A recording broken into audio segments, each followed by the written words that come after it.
Assalamualaikum warahmatullahi wabarakatuh. Alhamdulillahi rabbil alamin. Wassalatu wassalamu ala ashrafil mursalin. Nabiyyina wa maulana Muhammadin wa ala alihi wa sahbihi ajma'in. Wa ashhadu an la ilaha illallah wahdahu la syarikalah. Wa ashhadu anna Muhammadan abduhu wa rasuluh. Sallallahu alaihi wa ala alihi wa sahbihi wa sallama tasliman katsira. Thumma amma ba'd. Alhamdulillah, kembali kita melanjutkan pelajaran kita dengan membaca buku Ada Orang Utang. Dan insya Allah di kesempatan kali ini kita akan melanjutkan pembahasan seputar masalah menggabungkan antara utang dengan jual beli. Sebagaimana dalam penjelasan sebelumnya, kita telah menyebutkan sebuah hadis di mana Nabi SAW melarang menggabungkan antara utang dengan jual beli. Nabi SAW mengatakan, La yahillu salafun wa bai'. Tidak halal utang digabung dengan jual beli. La yahillu salafun wa bai'. Tidak halal utang digabung dengan jual beli. Kalimat tidak halal menunjukkan bahwasanya ini adalah larangan yang cukup serius. Sehingga ketika itu terjadi, Nabi SAW tidak menghalalkannya.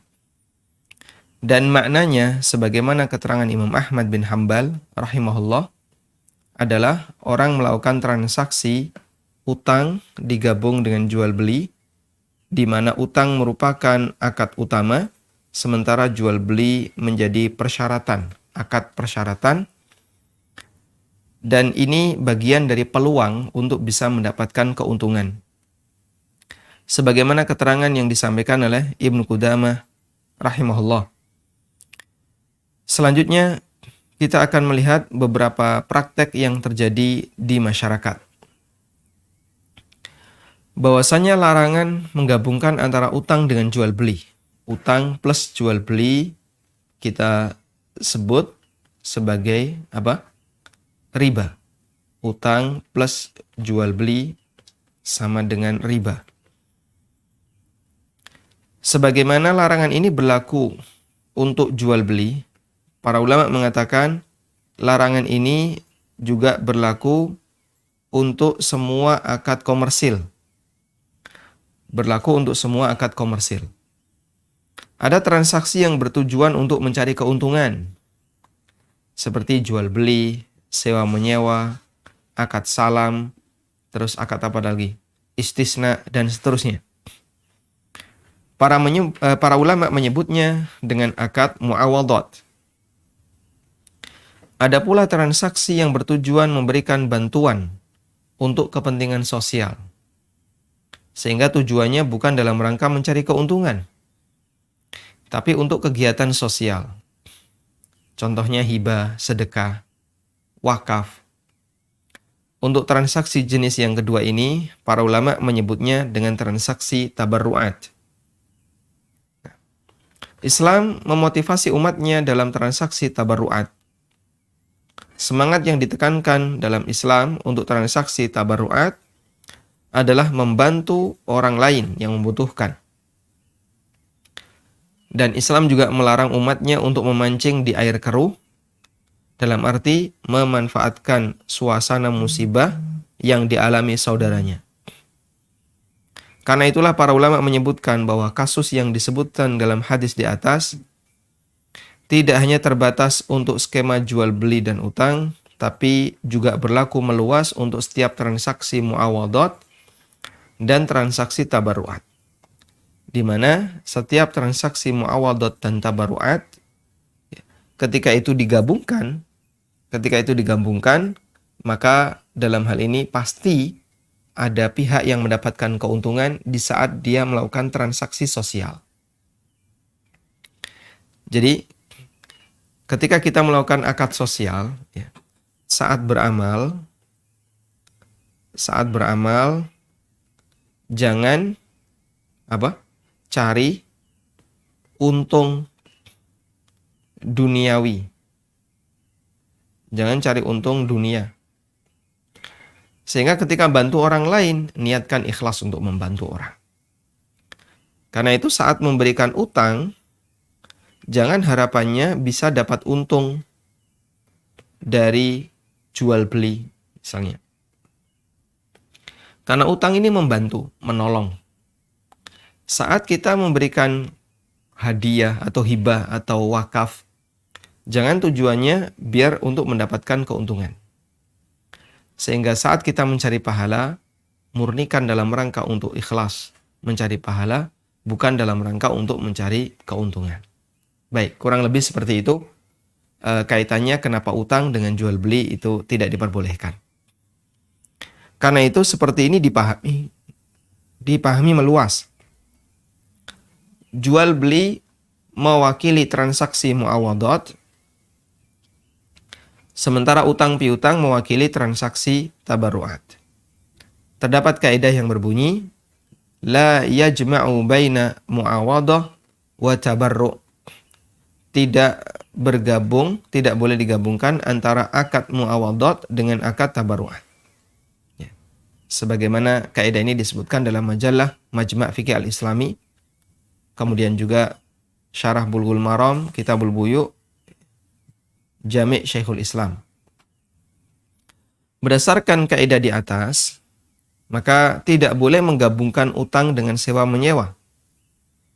Dan tidak boleh pula menggabungkan utang dengan penanaman modal atau mudharabah, yang di situ merupakan akad yang tujuannya untuk mendapatkan keuntungan, sehingga secara umum tidak boleh menggabungkan akad komersil dengan akad utang piutang. Tidak boleh menggabungkan akad komersil dengan akad utang piutang. Baik. Akad komersil yang tadi jumlahnya banyak ya. Ada jual beli, ada sewa, ada istisna, ada akad salam dan seterusnya. Walhamdulillah, insya Allah cukup mudah untuk dipahami. Jadi di sini kesimpulannya adalah bahwa utang tidak diperkenankan untuk digabungkan dengan akad komersil. Utang plus akad komersil. Ini hukumnya dilarang. Seperti utang dengan jual beli, utang dengan sewa menyewa, dan seluruh turunannya. Selanjutnya, kita akan membahas contoh praktek yang ada di masyarakat. Di sini saya sebutkan di dunia perbankan dan masyarakat. Kalau di bank kemarin sudah kita singgung ya, praktek adanya pelanggaran dalam masalah ini, dan nanti kita akan coba ulang lagi. Kita coba lihat terlebih dahulu contoh praktek di masyarakat. Contoh praktek pelanggaran dalam masalah ini di masyarakat banyak kita jumpai di pedesaan, terutama kampung petani dan nelayan. Daerah di mana masyarakat yang bekerja lebih mengandalkan kepada hasil bumi. Ada orang kaya yang meminjamkan para petani ketika musim tanam dengan ketentuan. Misalnya, ada yang mau nanam padi, ada yang mau nanam lombok, ada yang mau nanam bahkan termasuk tembakau ya. Ada yang mau nanam tembakau dan seterusnya. Maka orang kaya ini ngasih modal ke petani. 5 juta, 5 juta, 10 juta. Dan ketentuannya nanti balik dengan nilai yang sama. 5 juta balik 5 juta. 10 juta balik 10 juta. Pada saat musim panen, semua hasil panen wajib ya. Harus, bahkan wajib menurut aturan mereka, dijual ke orang kaya ini. Meskipun dia sama sekali tidak meminta kelebihan dari utang yang diberikan. Jadi syaratnya cuma satu itu. Dan saya mengetahui realita itu di masyarakat yang ada ya di sekitar kita, terutama untuk yang dilakukan bersama para nelayan. Orang kaya ini disebut toke. Kalau di kampung saya namanya daukeh. Dan kalau dalam bahasa kita toke ya. Dia meminjamkan utang kepada para nelayan. Untuk beli jaring, beli umpan, dan seterusnya. Karena mereka menggunakan sistem Jaring itu dilepas sehingga harus ada umpannya. Baik utang untuk kebutuhan mencari hasil laut atau untuk kebutuhan konsumtif. Dan mereka membuat ketentuan, semua hasil laut yang dia dapatkan harus dijual kepada si toke, yang posisinya sekaligus sebagai pengepul hasil laut. Sudah? Sehingga di situ kita bisa lihat, betul-betul terjadi utang digabung dengan jual beli. Dan ini jadi syarat. Saya mau ngasih utang ke kamu dengan syarat kamu harus jual hasil panenmu ke saya. Kamu harus jual hasil laut kamu ke saya. Di Gunung Kidul ada kayak gitu. Ya, belum nemu. Baik. Dan transaksi semacam ini berarti menggabungkan antara utang dengan jual beli, di mana jual beli antara debitor dengan kreditor dijadikan sebagai syarat utang. Baik. Dan hakikatnya begini jamaah. Jadi kalau kita perhatikan, ini seolah-olah si toke itu punya banyak karyawan. Yaitu para nelayan. Dengan cara apa? Mereka diikat. Kasih utang, sudah. Mereka adalah orang-orang yang nanti akan mendatangkan bahan baku untuk saya. Sehingga mereka yang kerja, saya yang akan memanfaatkan hasilnya. Dan itu tanpa gaji, cuman diutangi aja. Diutangi. Sudah, selanjutnya kalian silahkan nyari, hasilnya tak beli. Ya meskipun itu dengan harga pasar, tapi Pak, belinya kan dengan harga pasar, harga normal. Meskipun tidak diperbolehkan jika di situ ada kesepakatan siapa yang kasih utang, maka dia harus menjual hasil lautnya kepada saya. Dan itu banyak terjadi di masyarakat. Maka mereka yang mau berangkat ya, perahu besar itu bisa sampai bulan-bulan, bisa sampai waktu berbulan-bulan, bisa sampai 3 bulan, 4 bulan. Mereka butuh ransum, mereka butuh perlengkapan yang itu sampai ratusan juta untuk sekali berangkat. Nah nanti saat balik, membawa banyak ikan, yang paling berhak untuk membeli hasil itu adalah si toke. Dibeli, pembayarannya di belakang. Biasanya pembayarannya sebulan lagi. Sehingga ketika sudah dibeli, si toke ini tidak keluar uang. Diproses dulu, kemudian dijual, keluar, dapat uang, baru diserahkan kepada para nelayan. Tayyib. Selanjutnya, bagaimana praktek yang ada di dunia perbankan? Yang sempat mendapatkan kritikan dari Al-Ustadz Dr. Erwandi adalah masalah ini ya, gadai emas. Sebenarnya di gadai emas ini ada akad apa di situ? Di situ ada akad ijarah. Sewa menyewa. Apa yang disewakan? Yang disewakan adalah SDB. Safe Deposit Box.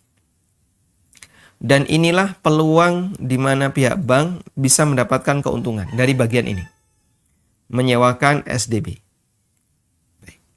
Sehingga nasabah dia datang ke bank dengan membawa emas. Misalnya 10 gram. Lalu emas itu oleh bank disimpan di SDB. Dan ini jadi syarat. Kami baru menerima jika Anda mau untuk menyewa SDB. Harganya berapa? Ya, misalnya sekian puluh ribu per bulan. Anggaplah misalnya 200.000 per tahun. Nilai utang maksimal untuk gadai emas, bank sudah menetapkan tidak boleh lebih dari sekian. Tidak boleh lebih dari 5 juta misalnya. Sehingga bank ngasih utang ke nasabah senilai 5 juta. Dengan gadai 10 gram emas. Nah, nanti nasabah yang lain juga seperti itu. Nasabah yang lain seperti itu sewa SDB. Di tempat yang sama, dalam satu slot tempat yang sama, di sini ada banyak emas 10 gram, milik banyak nasabah. Sehingga satu wilayah itu bisa menghasilkan 200.000 kali jumlah nasabah yang ikut dalam program ini. Nah, disinilah bank mendapatkan peluang keuntungan. Sehingga di situ terjadi akad utang digabung dengan akad sewa SDP. Berarti di sini apa? Menggabungkan antara akad utang dengan akad komersil.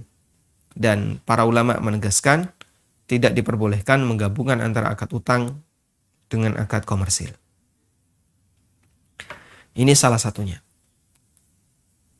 Taib. Kemudian kita lanjutkan. Berikutnya materi yang keenam adalah biaya administrasi akad utang. Pada asalnya biaya administrasi dalam akad apapun ditanggung oleh pihak yang mendapat manfaat. Biaya admin ditanggung oleh pihak yang dapat apa? Manfaat. Dalam akad utang piutang, pihak yang mendapatkan manfaat adalah debitur, orang yang berutang. Manfaat yang dia dapatkan adalah bantuan pinjaman dalam rentang waktu utang. Ada beberapa biaya administrasi karena utang, seperti biaya transfer antar bank, biaya survei kalau memang butuh survei untuk verifikasi pemberian utang dan semacamnya. Seperti ini pada asalnya ditanggung oleh pihak siapa? Yang menerima utang. Kalau misalnya perlu biaya administrasi berupa materai, lalu apalagi ngeprint sekian kali, ini butuh 10 lembar. Kemudian jaminan dan seterusnya. Yang apabila itu butuh biaya tertentu, maka sebenarnya yang menanggung biaya itu adalah pihak yang menerima bantuan, yaitu si pemberi utang. Dalam Al-Ma'ayir Asy-Syar'iyyah disebutkan satu poin tentang aturan bank syariah ketika memberikan utang ke nasabah. Yajuzu lil muassasatil muqridah, boleh bagi lembaga yang berikan utang, an ta'khudha ala khidmatil qurud ma yu'adilu masrufatiha al-fi'liyah al-mubashirah. Baik. Dibolehkan bagi lembaga keuangan yang memberikan utang untuk mengambil layanan utang, mengambil biaya atas layanan utang. Ma yu'adilu masrufatiha, yang sesuai dengan kebutuhan transaksi al-fi'liyah, real, al-mubashirah, secara langsung. Yang dilakukan secara real dan langsung. Artinya memang betul-betul dibutuhkan dalam transaksi utang itu. Sehingga biaya admin untuk utang, biaya admin untuk akad utang yang boleh dibebankan kepada debitur harus sesuai biaya real. Tidak boleh lebih dari biaya real. Harus sesuai biaya real. Kebutuhan realnya berapa? Ya, per satu akad ya kurang lebih 10.000. Maka hanya boleh ngambil 10.000 itu. Baik. Lebih dari ini berarti lembaga keuangan yang meminjamkan uang, dia mengambil manfaat dan itu tidak diperbolehkan.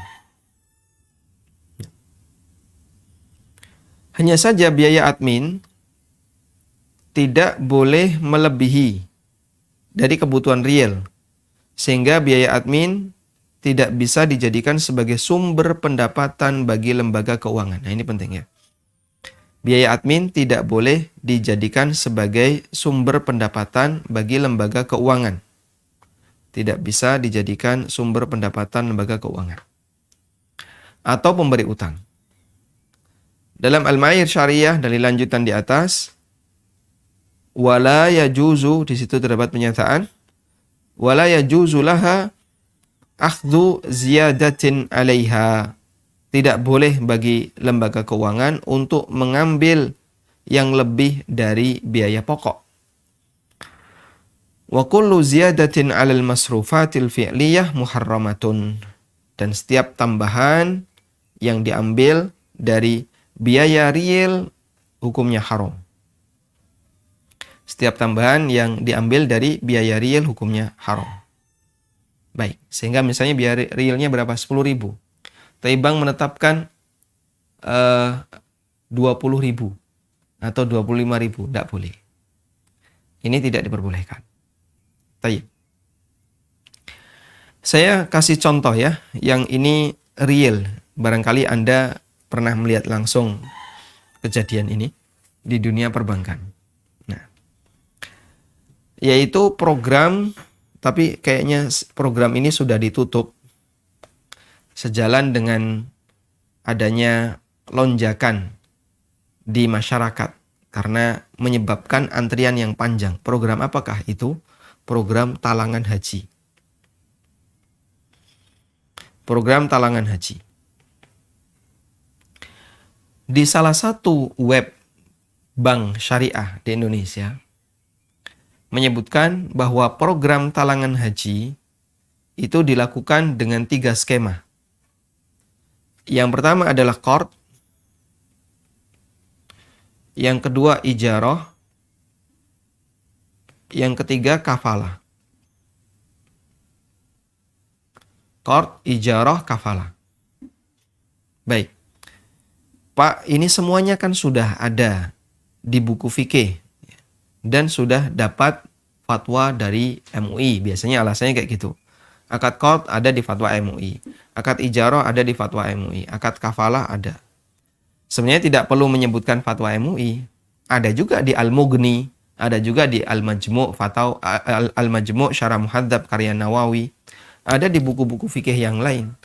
Karena cuman sebatas nama dari akad, buku-buku itu sudah menyediakan. Ya. Masalahnya, apakah prakteknya sudah sesuai dengan petunjuk yang disediakan oleh ulama ataukah belum? Sehingga fatwa itu merujuk pada skema akad tertentu. Baik, menjelaskan tentang bagaimana cara berakad yang benar. Belum tentu sesuai dengan praktek di lapangan. Sehingga kalau produknya, nama produknya memang sudah ada fatwanya. Tapi apakah praktek di lapangan untuk pelaksanaan produk itu sudah sesuai fatwa? Bagian ini seharusnya perlu ditinjau. Sehingga kita tidak misalnya melawan ya fatwa yang diterbitkan oleh DSN misalnya. Atau fatwa dari ulama yang lainnya, tidak. Anggaplah misalnya, kalaupun ada perbedaan antara ma'ayir syar'iyyah dengan DSN, ya kita bisa anggap ini bagian dari khilaf dalam masalah ijtihadiyah. Anggap misalnya seperti itu. Namun, sekali lagi, yang kita cermati di sini adalah bagaimana kesesuaian praktek di lapangan dengan fatwa yang ditetapkan. Kalau kemudian sebatas fatwa nama produk, ya memang ada fatwa nama produk, tapi praktekmu apakah sesuai dengan di situ ataukah tidak? Baik. Coba kita lihat sekarang. Tadi kita sudah menyebutkan bahwasanya qard dengan ijarah itu sebenarnya boleh nggak digabungin? Ini boleh nggak digabungkan? Nggak boleh ya. La yahillu salafun wa bai'. Tidak halal utang digabung dengan jual beli. Dari satu ini saja sudah ada pelanggaran. Realnya bagaimana? Coba kita lihat ya. Kita lihat, di sini kan ada 3 pihak ya. Jamaah, calon haji. Kemudian ada bank. Ada, BPKH. Atau, ya, sebut aja depak gitu aja. Baik. Jamaah, calon haji, ada bank, ada depak yang dia ditugasi oleh pemerintah untuk mengurusi kegiatan haji di masyarakat. Nah, jamaah mau daftar haji ke depak.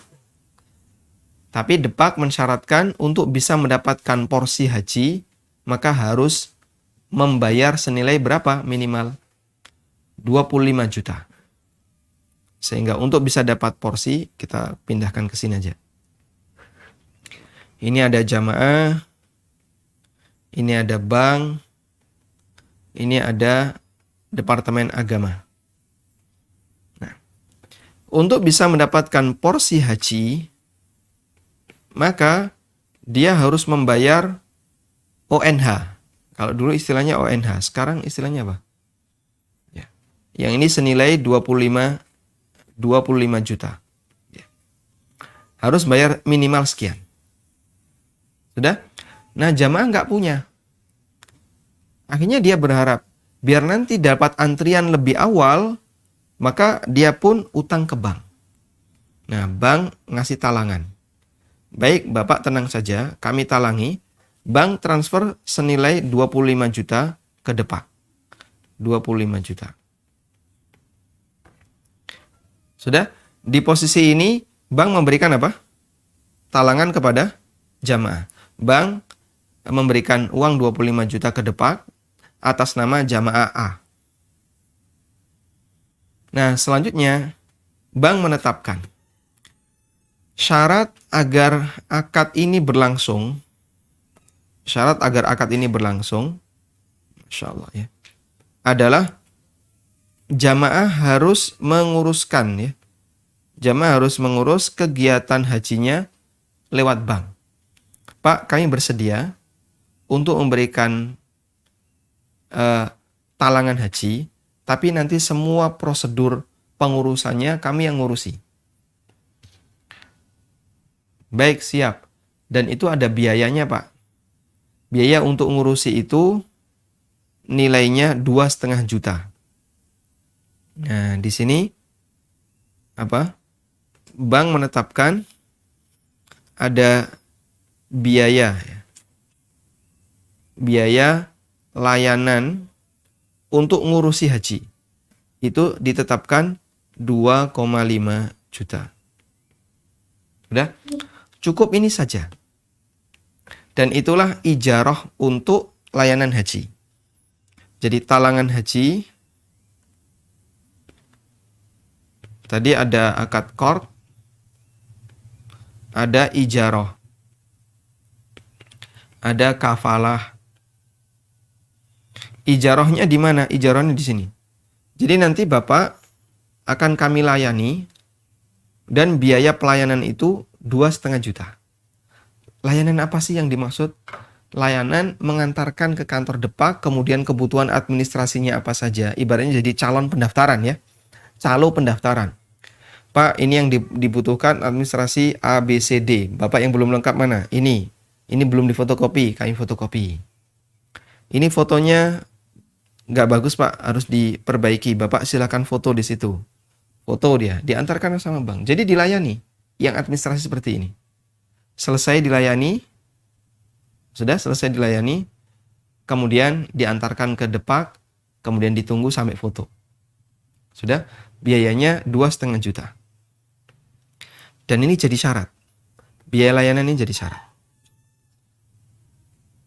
Kalau nggak seperti ini, bank tidak mendapatkan pemasukan, sehingga nilai 25 juta yang dikucurkan oleh bank tidak mendapatkan penghasilan sama sekali. Maka sumber pendapatannya diambil dari 2,5 juta dari layanan pengurusan administrasi. Kita tulis di sini. 2,5 juta adalah biaya layanan admin pendaftaran haji. Administrasi apa saja yang dibutuhkan itu dilayani sama bank. Baik. BPIH, ya, biaya perjalanan ibadah haji, ya, betul ya, bukan ONH. Baik.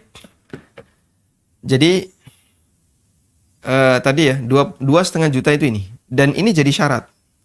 Kami mau untuk memberikan nilai utang 25 juta, tapi dengan syarat bayar 2,5 juta. Sudah? 2,5 juta itu apa? Biaya layanan admin pendaftaran. Kalau nggak seperti ini, bank tidak bersedia. Baik, Berarti kita bisa pastikan ya, di situ terjadi apa? Akad qard dengan ijarah. Dan biaya ijarahnya itu 2,5 juta.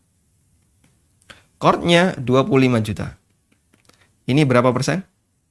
10% dari nilai qard. Biaya ini 10% dari nilai qard. Kemudian ini dicicil mungkin selama 1 tahun atau selama sekian tahun sesuai kesepakatan. Baik. Ini salah satu di antara contoh bahwasanya qard ketika digabungkan dengan ijarah itu bermasalah dan itu dilakukan dalam kegiatan talangan haji. Sehingga tidak ada bunga, tapi adanya ini. Inilah peluang bank bisa mendapatkan keuntungan. Baik. Dan dampaknya jamaah yang dimuliakan Allah, seperti yang Anda lihat ya. Begitu talangan haji itu dibuka, akhirnya banyak orang yang daftar, padahal dia nggak punya uang, terus berjubel sehingga antrian itu numpuk sampai puluhan tahun. Di Jogja lebih dari 20 tahun. Mungkin di Jakarta bisa sampai 25 tahun. Di kota-kota yang lain belasan tahun. Sehingga untuk mau berangkat haji saja bagi orang yang mampu, itu harus tertunda sekian puluh tahun. Ya. Saya dapat kabar dari salah satu karyawan di Total ya. Beliau waktu itu daftar haji tahun 2010 atau 2000 berapa gitu. Daftar tahun ini besok berangkat. Sehingga nggak ada antrian panjang gitu ya. Biayanya 25 juta plus nanti berapa jadi 30 berapa. Jadi kurang lebih biayanya nggak begitu geser jauh dari saat ini. Biayanya tidak begitu jauh. Sehingga daftar tahun ini besok bisa berangkat. Itu di awal-awal tahun 2010, 2011. Itu masih seperti itu. Begitu program talangan haji itu dibuka, langsung berjubel. Daftar tahun ini, kapan berangkat? 20 tahun lagi. Sehingga ada orang yang sudah punya kemampuan. Tabungannya cukup. Saya mau daftar haji. Ada misalnya seorang petani. Ya. Pengen sekali berangkat haji. Biaya berapa biaya haji? Sekitar 25 juta nanti plus biaya tambahan kalau berangkat. Baik, siap. Ngedol sawah. Jual sawah dia. Terus itu sawah itu jual saja. Dijualah sawah. Dapat 100 juta. Udah? Dipakai untuk daftar dia dan istrinya. Sudah di usia lebih dari 60 tahun. Atau 50 tahun. Setelah daftar, saya berharap bisa segera berangkat karena usia saya sudah 60 tahun. Tapi mohon maaf Bapak, antrian Bapak di nomor sekian ribu. Jadi kira-kira Bapak akan berangkat 20 tahun lagi. Masya Allah. Ya.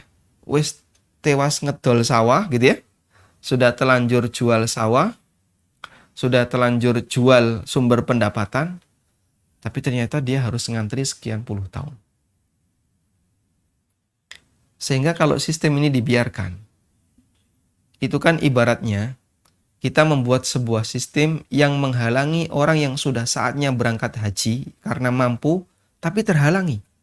Disebabkan karena orang yang daftar-daftar tadi belum punya uang, dia ngutang, yang itu menambah jumlah antrian. Jadi saya kira dalam program ini mungkin dosanya itu tidak hanya sekitar masalah riba saja. Bisa jadi yang lebih besar adalah menghalangi orang yang mampu untuk segera berangkat haji disebabkan karena orang yang belum saatnya berangkat ngutang-ngutang tadi kemudian dia membuat berjubel antrian sampai panjang. Coba kalau seperti ini tidak ada, ya sudah haji sesuai kemampuan. Sehingga yang belum saatnya haji, yang memang belum mampu, nggak usah nekat ngutang. Sesuai kemampuan. Apalagi dengan praktek utang yang nggak benar kayak gini. Maka masyarakat akan lebih tertib. Yang mampu, punya uang, berangkat. Yang nggak mampu, dia tidak berkewajiban karena Allah kasih syarat, man istata'a ilaihi sabila. Haji itu menjadi kewajiban bagi manusia, bagi siapa yang memiliki kemampuan untuk melakukan perjalanan ke sana. Sehingga kalau memang nggak mampu, dia tidak diwajibkan untuk berangkat. Dan tidak ada istilah, kamu harus kaya agar kamu mampu untuk haji. Sebagaimana tidak ada istilah, kamu wajib kaya agar kamu bisa melaksanakan kewajiban zakat. Tidak ada istilah seperti itu. Kaidah ini kaidah yang keliru ya. Ada yang mengatakan kaidah ma la yatimul wajibu illa bihi fahuwa wajib. Kewajiban yang tidak bisa terpenuhi kecuali dengan melaksanakan A, maka A ini jadi wajib. Kaidah ini disalahgunakan oleh sebagian orang.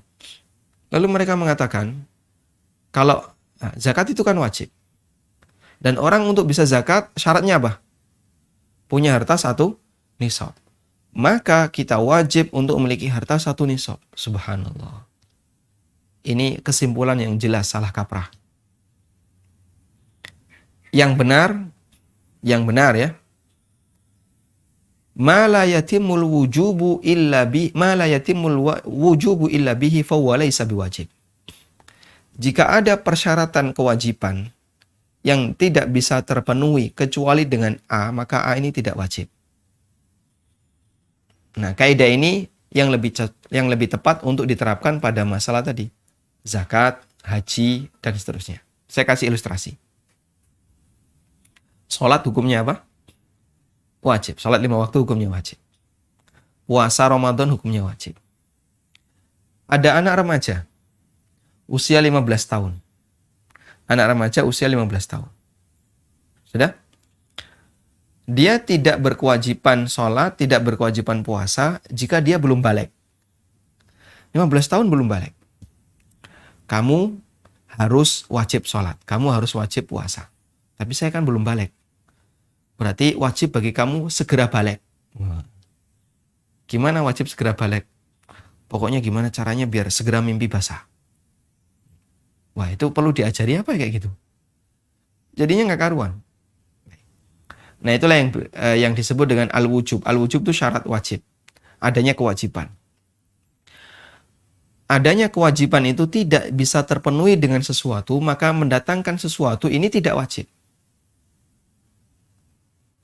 Sehingga syarat untuk bisa bayar zakat adalah memiliki harta 1 nisab. Maka untuk menjadi kaya agar dia punya harta 1 nisab nggak wajib. Kalau itu wajib, jadinya kan seluruh kaum muslimin harus memiliki harta 1 nisab. Jadinya kaya semua. Nah, kalau kaya semua, zakat mau diserahkan ke siapa? Orang fakir miskin tidak ada. Kaum muslimin kaya semua. 1. Yang kedua, masalah kaya dan tidak, itu tidak di tangan manusia. Tapi apa? Kembali kepada urusan takdir. Sehingga manusia tidak punya kuasa dalam masalah ini. Saya itu sebenarnya, kalau dikasih pilihan ya, jadi miskin yang sabar, atau kaya yang bersyukur. Kira-kira jamaah pilih mana? Coba lihat di komen. Saya yakin ijma para jamaah yang nonton di ANB Channel atau yang ikut nonton di Niaga TV atau TV-TV yang merilai yang lainnya. Ijma kita akan menjawab kaya yang bersyukur. Rasanya lebih enak kalau jadi kaya bersyukur. Cuman masalahnya kaya dan miskin bukan pilihan kita. Saya sebenarnya saya itu berharap pengen jadi kaya bersyukur. Tapi Allah jadikan saya miskin, ini gimana ya? Ya jadilah miskin yang pintar bersyukur. Tayyib. Intinya, bahwasanya kaya dan miskin di luar kemampuan manusia, di luar kemampuan hamba, maka kita tidak diwajibkan untuk jadi kaya agar bisa haji, sebagaimana tidak diwajibkan untuk jadi kaya agar bisa zakat, tidak diwajibkan untuk punya uang agar bisa kurban, dan seterusnya. Kalau emang nggak mampu, la yukallifullahu nafsan illa wus'aha. Allah tidak membebani jiwa melebihi dari kemampuannya.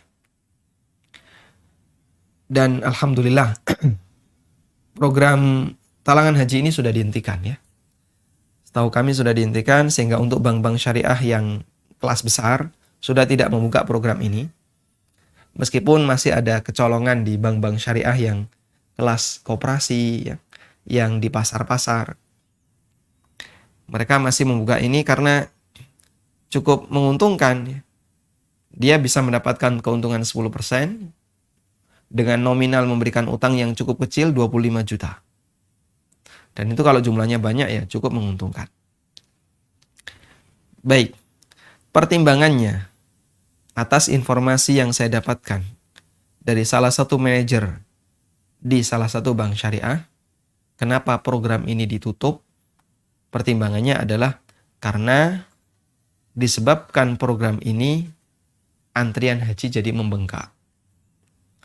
Dan itu membuat suasana di masyarakat ya sedikit goyah gara-gara antrian yang membengkak tadi. Wallahu a'lam. Walhamdulillahirabbil alamin. Kita telah menyelesaikan bagian antara utang dan riba, dan insya Allah di pertemuan berikutnya kita akan membahas antara utang dan inflasi. Dan ini insya Allah akan menjawab beberapa kasus dari para jamaah yang banyak bertanya, kalau utang uang tahun 90-an, 2020 belum dibayar, 2021 belum dibayar, ini boleh nggak dikonversi ke emas? Ya, karena harga emas naik dan seterusnya, sementara utangnya tahun 90-an belum dibayar. Insya Allah jawaban untuk kasus-kasus semacam ini akan kita bahas setelah kita mengkaji di bab antara utang dengan inflasi. Demikian, wassallallahu ala nabiyyina Muhammadin wa ala alihi wa sahbihi wasallam, wa akhiru da'wana alhamdulillahi rabbil alamin. Assalamualaikum warahmatullahi wabarakatuh.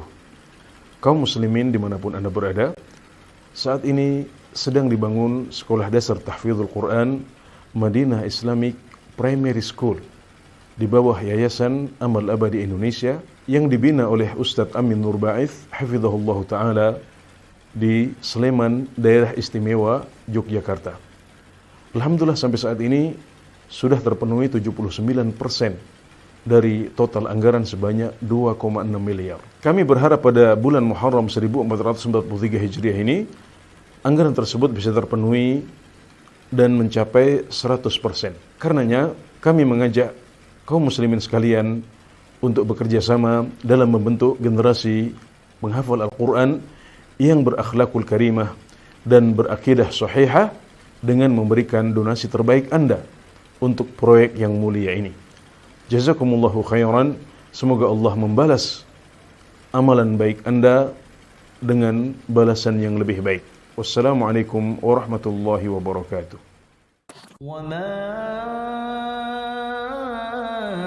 أنفقتم من شيء فهو يخلفه وهو خير الرازقين. Alhamdulillahirabbil alamin. Selanjutnya kami persilahkan bagi Anda yang mau bergabung. Bismillah. Assalamualaikum Ustaz. Waalaikumsalam warahmatullahi. Silakan. Ustaz Afan, bisakah tadi dilanjutkan lagi penjelasannya terkait yang qard plus ijaroh dan kafalah? Yang kafalahnya tadi belum dijelaskan Ustaz. Oh, Masya Allah, baik. Iya, karena kebetulan kemarin baru aja ditawarin sama salah satu BMT. Sudah terjadi belum? Belum Ustaz. Baik. Ada kafalahnya nggak di situ? Jazakallah. Saya juga, makanya saya butuh penjelasan dari Ustaz, kafalahnya itu seperti apa sih Ustaz? Baik. Cukup? Nah. Cukup Ustaz.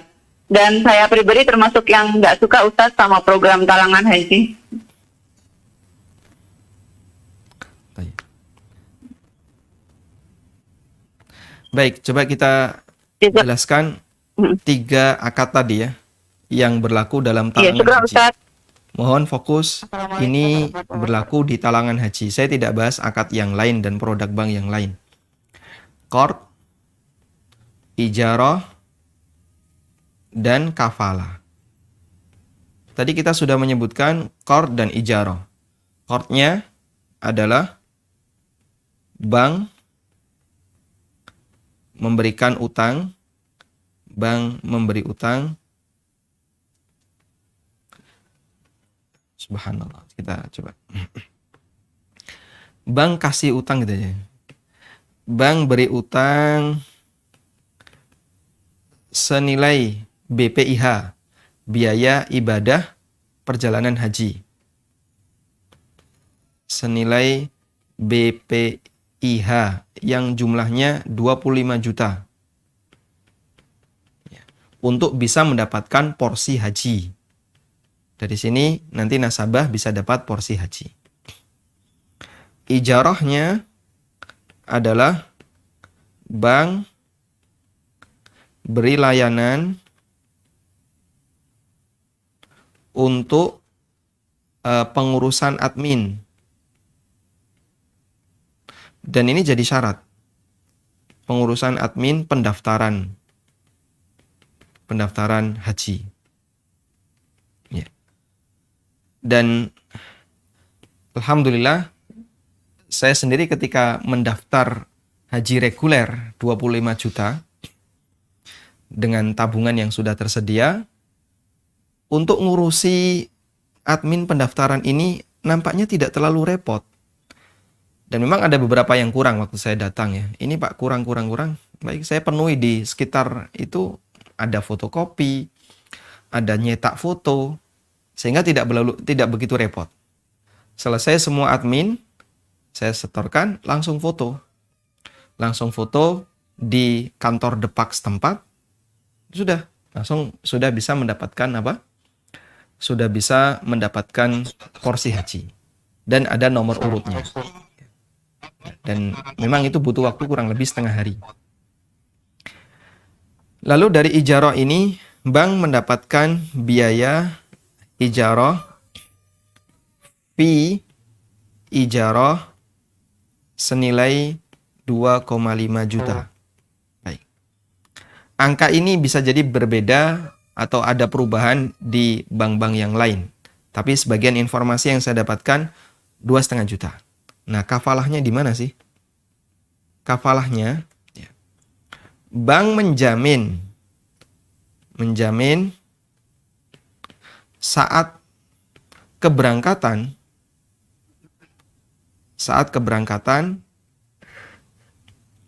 jika nasabah tidak bisa melunasi kekurangannya,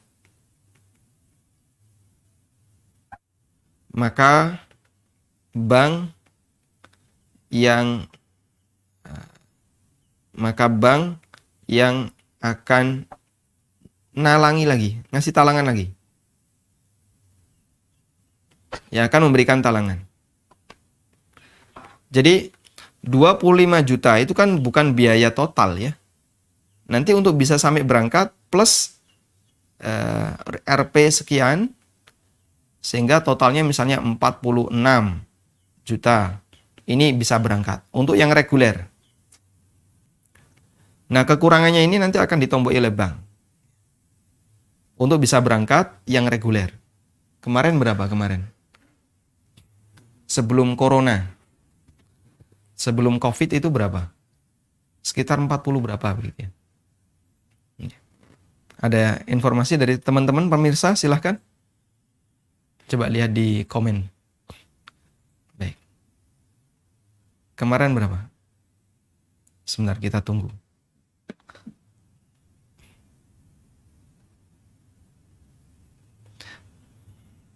Kita tunggu ya. Ada komen? Pokoknya sampai ada komen. Nah, kekurangannya itu nanti ditomboki oleh bank. Itulah akad kafalahnya. Sehingga nanti terjadi talangan 2 kali. Ada komen? Biar ada respon dari pemerintah, dari pemirsa. Tidak ada. Komen di YouTube, di Facebook ada? 36. Kegedean ini. Makanya saya kok ragu nyebut 46. 36. Jadi 36 untuk biaya total ketika keberangkatan haji.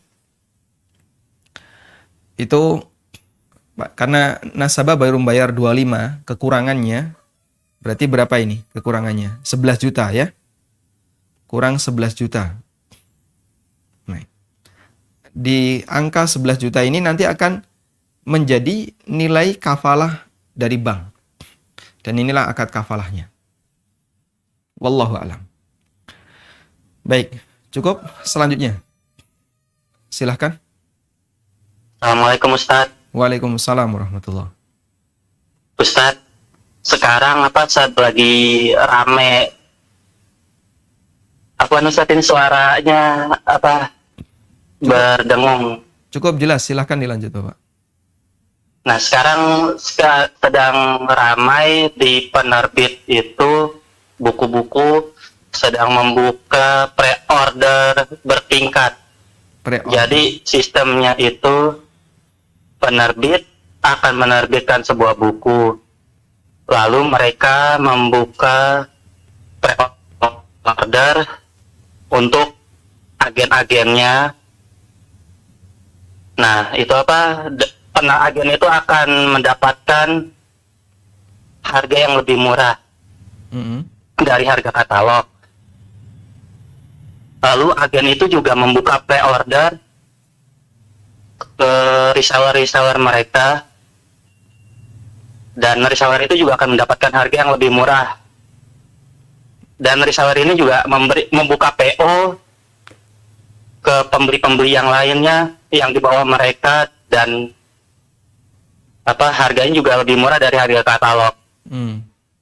Nah, padahal buku itu belum dicetak oleh penerbitnya. Masya Allah. Nah, ini sistemnya juga kadang-kadang ada yang bayar di awal, ada juga yang setelah buku ready baru bayar. Nah, itu apakah diperbolehkan seperti itu, Ustadz? Baik. Cukup Bapak? Iya, sudah cukup, Ustadz. Baik. Jazakallah khairan. Jazakumullah khairan. Baik, coba kita lihat skemanya ya. Di sini ada PO bertingkat. Nah, apa namanya? PO mawazi. Jadi ada produsen. Dia open PO ke agen. Ini PO. PO dari agen ke reseller. Ini PO juga. Kemudian reseller ke konsumen. Saya tidak memperhatikan harga. Masalah harga itu kembali kepada kesepakatan. Mau sesuai katalog atau tidak, itu sesuai kesepakatan. Cuman yang lebih kita perhatikan adalah skemanya. Bisa nggak PO bertingkat seperti ini? Dengan skema sebagaimana yang tadi Bapak sampaikan. Baik, di antara syarat, ya, orang boleh menjual adalah dia sudah memiliki barang itu, dan yang kedua sudah memegang, menerima barang itu. Kami ulang. Syarat orang boleh menjual adalah sudah memiliki dan sudah menerima barang itu. Kecuali untuk penjual yang statusnya sebagai produsen. Baik. Maka dalam hal ini penjual ada dua. Ada yang dia posisinya sebagai trader, beli lalu jual. Ada yang posisinya sebagai produsen. Dia beli bahan baku, dia yang memproduksi, bukan beli jadi baru jual. Sudah? Kalau ini PO boleh. Ada pembayaran maupun tidak ada pembayaran. Kalau yang ini PO, kita balik saja biar lebih enak. Jadi ada trader sama produsen ya. Kalau ini produsen. Kalau produsen, PO boleh. Baik ada pembayaran maupun tidak ada pembayaran. Sekarang kalau trader, PO ada dua. Ada dua ya. Yang pertama akad. Dan biasanya pakai DP. Ini hukumnya dilarang. Tidak boleh. Yang kedua, belum akad. Tapi sifatnya baru penawaran. Sifatnya baru penawaran. Belum ada akad, tapi sifatnya apa? Baru penawaran. Sehingga tidak ada DP. Ini boleh. Dan ini tidak mengikat. Yang kedua ini tidak mengikat. Sehingga konsumen berhak untuk membatalkan. Baik. Saya ulang. Penjual ada dua. Ada produsen. PO boleh. Mau bayar maupun tidak bayar, boleh PO seperti ini ya. Sudah? Nah, sehingga untuk kesimpulan ini hanya berlaku di skema produsen ke agen saja. Sedangkan lanjutannya nggak berlaku. Hanya berlaku antara produsen dengan agen saja. Agen mau bayar dulu, mau bayar belakangan, sudah langsung diikat dengan akad istisna, boleh. Karena ini akadnya adalah akad istisna. Istisna. Dan dalam akad istisna, diizinkan orang bayar DP dulu, pembayaran di awal, DP, cicil, maupun yang lainnya boleh. Baik. Yang kedua, penjual adalah trader. Trader ini mulai dari agen, reseller, konsumen. Sudah? Nah, agen kalau menjual ke reseller, bolehkah pakai sistem PO? Jika sistem PO yang dimaksud adalah adanya akad kesepakatan, kemudian reseller bayar DP, ini dilarang. Karena jadinya jual beli kalik bil kalik. Barang dia belum punya, uang tidak dibayarkan secara tunai. Maka yang seperti ini, PO untuk dari agen dan seterusnya, ini jika bentuknya adalah ada akad, lalu membayar DP, hukumnya dilarang. Tapi kalau bentuknya sifatnya penawaran, ini mau ada buku baru nih yang akan launching. Siapa yang mau pesan, daftar dulu. Daftar, tapi nggak ada pembayaran sama sekali, tidak mengikat sama sekali. Dan nanti kalaupun buku sudah ada, yang pesan boleh untuk membatalkan. Maka baru sebatas penawaran. Seperti ini hukumnya diperbolehkan. Tapi tidak boleh ada DP, sifatnya penawaran, dan tidak mengikat. Tidak mengikat artinya apa? Kalau agen jadi beli, lalu ternyata reseller nggak jadi beli. Agen jadi mendatangkan buku itu sesuai pesanan reseller. Ada yang pesan 100, ada yang pesan 50. Nah, agen kan kulanya jadi banyak ya. Terus dihubungi. Wahai reseller, ini buku sudah datang. Gimana ini? Kamu tinggal bayar. Oh, mohon maaf Pak, saya nggak jadi beli. Ternyata buku itu hasil plagiat. Itu ngapusi. Saya nggak jadi beli. Reseller tidak boleh dipaksa. Loh, kamu kan sudah janji beli. Loh, itu kan belum mengikat. Karena sifatnya PO yang hanya sebatas penawaran. Bukan akad. Paham ya? Lain dengan produsen. Kalau produsen, begitu PO itu sudah akad. Tapi kalau trader, nah istilah PO itu ada dua kemungkinan.